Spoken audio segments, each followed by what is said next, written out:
feel energetic. You get your motivation, your drive, your iman increases immediately by seeing these faces that are full of light and iman. May I ask Allah Azza wa Jal to bless you all, to bless this assembly, to bless this masjid, and reward the brothers who were behind organizing this blessed event. My dear brothers and sisters, Allah Azza wa Jal in Surah Al-Isra says بعد أعوذ بالله من الشيطان الرجيم بسم الله الرحمن الرحيم. In the first verse, سبحان الذي أسرى بعبده ليلا من المسجد الحرام إلى المسجد الأقصى الذي باركنا حوله لنريه من آياتنا إنه هو السميع البصير. Glory be to Allah Azza wa Jal, the one who took his servant Muhammad, peace be upon him, from Al-Masjid Al-Haram in Mecca to Al-Masjid Al-Aqsa in Al-Quds. الذي باركنا حوله, the masjid that we have blessed the surrounding of. Now, in the tafsir of this verse, our scholars said that the surrounding of Al-Masjid Al-Aqsa is what is known as Bilad al-Sham. Bilad al-Sham, geographically, is known as we know it today on the map.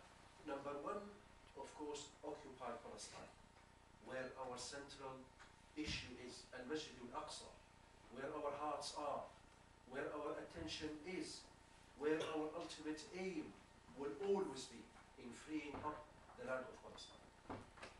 Next is Jordan, then Lebanon, and of course Syria. Syria, that is known, some Muslims refer to it as Sham Sharif, some Muslims refer to it as Ash-Sham, some brothers refer to it as Syria. It is Syria that we know on the map with the capital of Damascus, Dimashq. The Prophet sallallahu alaihi wasallam drew the attention of his companions to the value and the barakah and the status associated to the land of Ash-Sham. On one occasion, he, peace be upon him, said, Tuba lish-Sham, glad tidings to Ash-Sham. He repeated that 3 times. The companions wondered as to where the emphasis was. So they said, Ya Rasulullah, why? Why did you specifically select Bilad al-Sham and gave it this tuba, this good news, this glad tiding? He, peace be upon him, said that the angels of Allah Azza wa Jal spread their wings over Ash-Sham. In a second hadith, a companion came to the Prophet sallallahu alaihi wasallam and he asked very respectfully, he said, Ya Rasulullah, the meaning of what he said was that I am honored and pleased to be in your company all the time, but after a long prosperous life, as you move on from this dunya, which land do you recommend that I go to? And the Prophet sallallahu alaihi wasallam said, Alayka bil-Sham, go to Ash-Sham. Once, go to Ash-Sham. Second time, go to Ash-Sham for the 3rd time. The body language of the companion appeared to the leader sallallahu alaihi wasallam that he wasn't convinced with that answer, that he was possibly looking for a different answer. So the leader sallallahu alaihi wasallam looked at him and said, do you know why I am asking you to go to Ash-Sham? And then the Prophet sallallahu alaihi wasallam went on to say that Allah Azza wa Jal made it the cream of all lands. And he subhanahu wa ta'ala said, Ash-Sham is the cream of my lands, and I will enter to it the best of my servants. And then he, peace be upon him, said, that on my night of Al-Isra, when he was taken up in Al-Mi'raj to receive the instructions, he, peace be upon him, said that I saw a pillar of light, عمود من نور, تحمله الملائكة, that the angels were carrying. And he, peace be upon him, wondered and asked them, what is this pillar? What is this huge pillar of light? They said, it is the pillar of Iman. Where are you taking it to? They replied, we are instructed to take it and place it in Ash-Sham. This is, my dear brothers and sisters, the value and the barakah and the status associated with Bilad al-Sham. The Arab Spring, as you all know, started in Tunisia in November 2010. The winds of change blew from there and visited Egypt and saw Libya, and after that stopped at Yemen and Syria. Since the 15th of March 2011, the winds of change have been stationed in the blessed land of Syria. With this introduction, I now invite my first speaker, Dr. Muhammad Qara Muhammad, who will take you in a PowerPoint for an average of 20 to 25 minutes into the political history of Syria, all the way through to where we are now. Barakallah. Assalamu alaikum wa rahmatullahi wa barakatuh. Thank you, Brother Salim. Jazakallah khair for this introduction. My name is Muhammad Qara Muhammad. I'm doing a PhD in control engineering. And my talk today is just brief background about the political history in Syria and what led to that current uprising and what Syrian people want. What do they need from this uprising? My outline of presentation, brief history of modern Syria, and then who is ruling Syria, and what the Syrians want, and how has the regime responded to the uprising. This is a map of Syria. It's in the Middle East, a Mediterranean country. It has border with Iraq, Turkey, Jordan, Lebanon, and occupied Palestine. Syria has a population of 23 million, of about 19 ethnic and religious groups. We have Christian in Syria, and the majority are Muslims, of course. We have Bedouin, we have some Jews are there, and we have different ethnic groups. In history, Syria refers to what's known as Bilad al-Sham, as Brother Salim said, and this is the current Syria, Lebanon, Jordan, and Palestine. During the period from 16th century to 20th century, Syria was part of the Ottoman Empire, and in 1920, Syria was declared as the independent Arab Kingdom of Syria under the ruling of King Faisal. In 1922, the League of Nations split Syria under the mandate of France and Britain, and finally, in 1946, Syria has its independence from France's occupation with a democratic institution. For the next 20 years, we have different cabinets there with rapid economic development. And in 1963, the trouble started, We have the Ba'ath Party coup. After the Ba'ath Party coup, or the Ba'ath Party coup sweep away pre-existing democracy. And it has a new institution since then. And after that, from 1970 up to now, we have Syria is living under the Assad family dictatorship. Now the Ba'ath Party, what is it? A secular party, socialist, and it's pan-Arab ideology. It has little tolerance to other political views, and it made amendment to the constitution of Syria So the parliament, 2/3 of the parliament should be from the Ba'ath Party, and the president of Syria definitely needs to be a member of the Ba'ath Party. And most importantly, in 1963, when the Ba'ath Party took over, it declared state of emergency. State of emergency in the country. And I don't know if you know what does that mean. It means that the intelligence officers and the security forces are not accountable for whatever they do. Even if they kill somebody, nobody can ask them why you did it.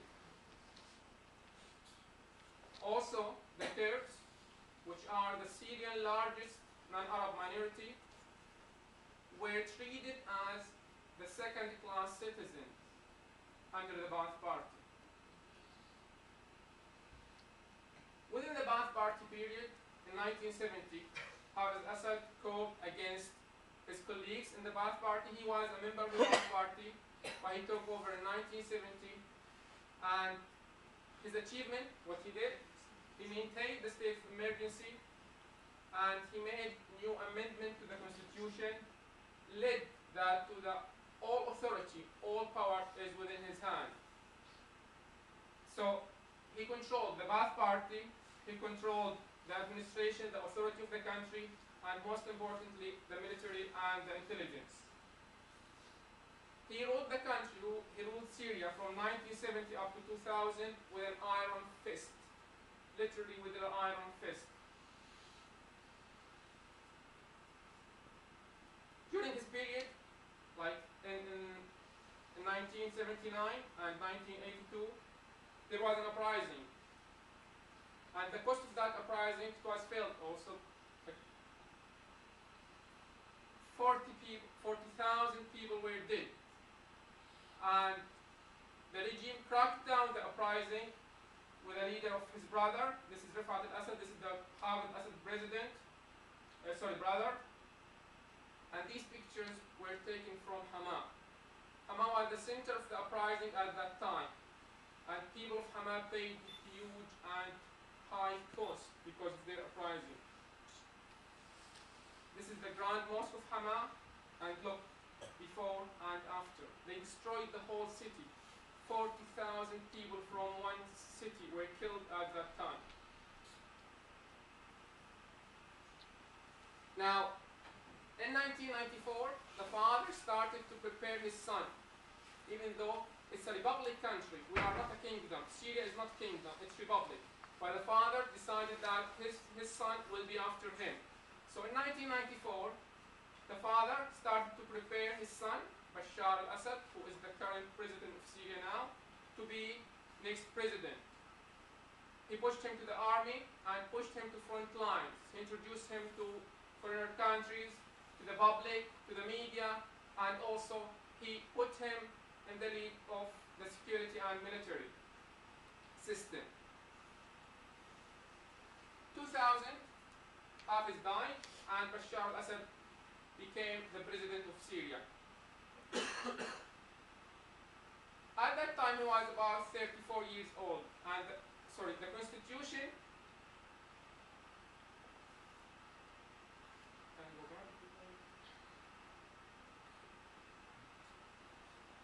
The institution put a requirement for anybody to be a president to be 40 years old. So within 5 minutes, they changed the constitution to fit him, and they lowered the requirement of the age to be 34. During Bashar's presidency, what happened? No change whatsoever. He maintained the state of emergency, and also more, the family of the Assad, they control the security forces, the military, and most importantly now, the economy. Rami Makhlouf, who is this guy, is the cousin of Bashar al-Assad. He controls 60% of Syrian economy. We are living now, Syrian people living under one family political system. We have the president, his cousin controls the economy, his brother controls the army, and his sister's husband controls the security forces and the intelligence system. Syria and Israel. This is very important because you might have heard about it in the media. On the media, well, propaganda. The Syrian regime is against Israel and America. The Syrian regime, Bashar al-Assad and his father made the country a resistance country against the imperialism. But on the ground, every single Syrian knows that this is not the truth. Syria has a high-level cooperation with the United States in security affairs. And also, the Israeli-Syria border is the quietest border, Israeli border. When they support the Palestinians, it's always under conditions. They have something in return. There's just one evidence.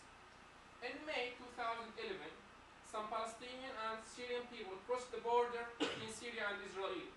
And guess what? It was unmanned border. There was no single Israeli soldiers there. There was no troops. Why? Because they know it's protected by the Syrian regime.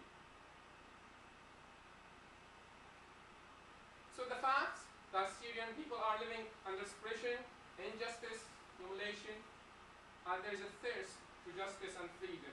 And also, our brother said, we have inspiration of the Arab Spring. And 15th March 2011 came, when a dream of every single Syrian came true. We have demonstrations on the streets against the regime. We have demonstrations. What? What people are asking for? They're asking for reform, for freedom, more justice. And who started it? Children. Yes, literally children. We had about 20 children in the southern state of Syria, in Dara. They just wrote on the walls of their schools slogan against the regime. And what was the outcome of this? The security forces arrested them, tortured them, and some of them had their nails cut off. And this is one of them, after they returned to his family. You can see the marks from the torture. But the demonstration continued and spread over the country.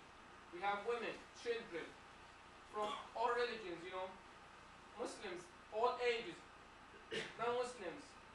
They participated in the demonstration. You can see different cities. This is Homs, and we have Hama. This is, I think, in the eastern part of Syria. So they continued. They never stopped. Thousands and thousands of people went to the street. They are asking for reform, for freedom, for justice. Enough is enough. In mid-July, we have a report that 4 million people, 4 million Syrian people were protesting on the street in about 200 locations. What they want, what they are chanting for, they are chanting for justice, freedom, true multi-party representation, and free election and democratic rule, and most importantly, end of Assad dictator regime.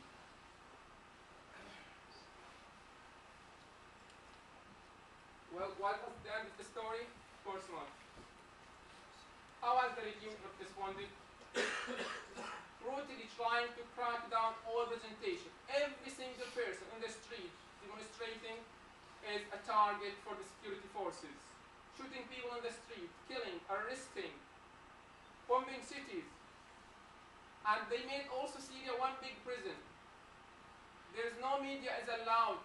They put it like they make Syria under siege. So we don't have foreign reporter inside Syria now. People are depending on like social media, YouTube, Facebook, and Twitter just to tell others, to tell people outside Syria what's going on.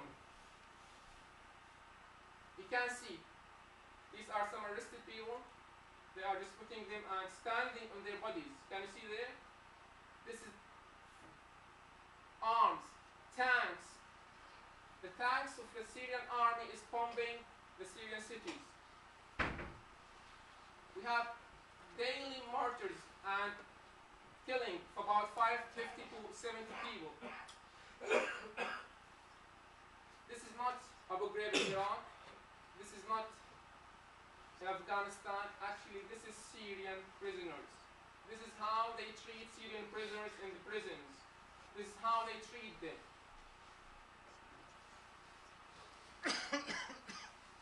This is another sad story.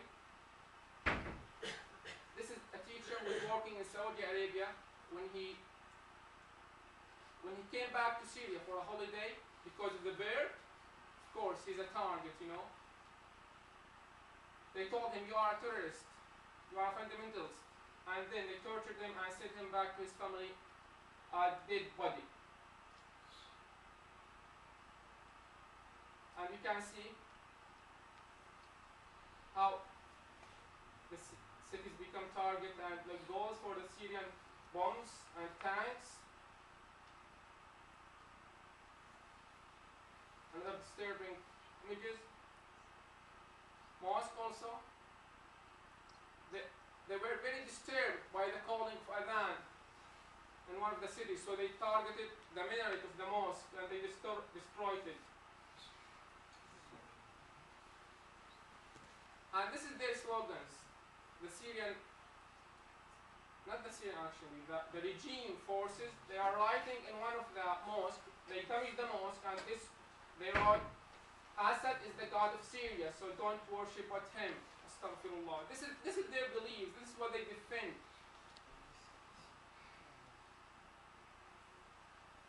A 13 years old who was picked up from the demonstration, tortured, and his private part cut off and sent back to his family body, a dead body.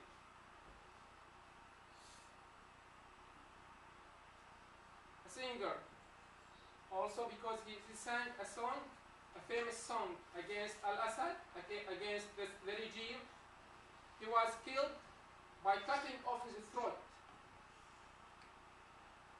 A cartoonist, he drew some pictures. They tortured him and they broke his fingers. This is their strategy in defending their system. It doesn't matter how old are you, it doesn't matter. Children, this is one of the children that was killed by the security forces randomly, without any mistake she did. And the price was very high. People fled the country to other countries, to the nearby countries. Some slogans from the demonstration. And this is just a small video, about 2-minute video.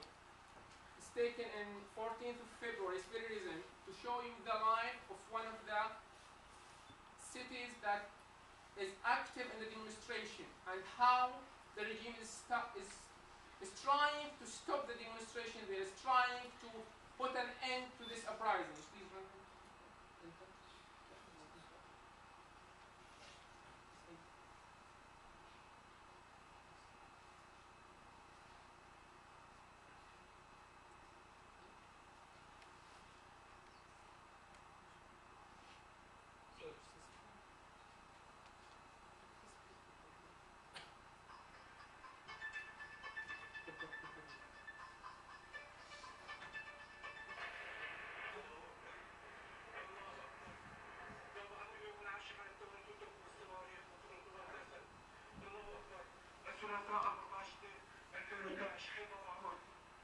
الله أكبر لا إله إلا الله لا إله إلا الله الله أكبر الله أكبر من دول المنازل تتهدم فوق رؤوس أصحابها لا إله إلا الله. This is how they are trying to put the end to the demonstration, to the uprising. أين أنتم يا مسلمون؟ لا إله إلا الله لا إله إلا الله لا إله إلا الله لا إله إلا الله. البيوت تتهدم فوق رؤوس أصحابها والعالم ينظر. لا حول ولا قوة إلا بالله. حسبنا الله ونعم الوكيل. حسبنا الله ونعم الوكيل. الله أكبر عليك يا بشار.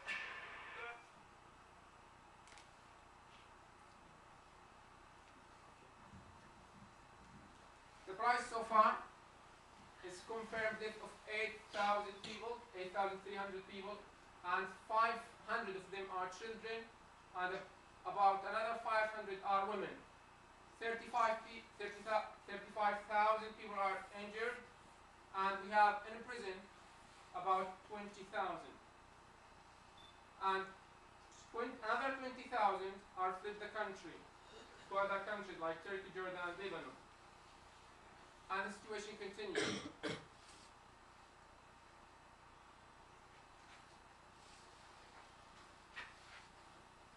Syria now lives in a real humanitarian crisis. People are suffering to get food, fuel for heating, and sometimes even clean water. How was the international reaction? Very little, slow, reluctant, and very late. Up to now, the world failed to have a condemnation in United Nations against the Assad regime, because the Assad is supported by Russia and China. The opposition formed the Syrian National Council, and the Western countries have welcomed the creation of this council, but they've never officially recognized the council. But was it the end? Can they stop Syrian people? Can they defeat Syria as well? Never. The demonstration is still continuing across the country, in all cities, And this is, you can see the determination of the people. And Syrians outside Syria also, they are working together. They are supporting Syrian people inside Syria to overcome and to win, inshallah. And maybe Brother Salim at the end will talk about this, how can you help? This is the end of my presentation. Jazakumullah khair.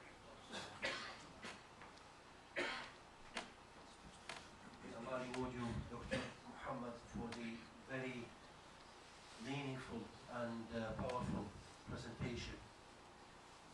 Before I introduce my second speaker, I just need to make the following point. The brutality is maximum. The casualties are many. Where do we see the light? Where are the good news? Let me tell you, the good news are many. So many.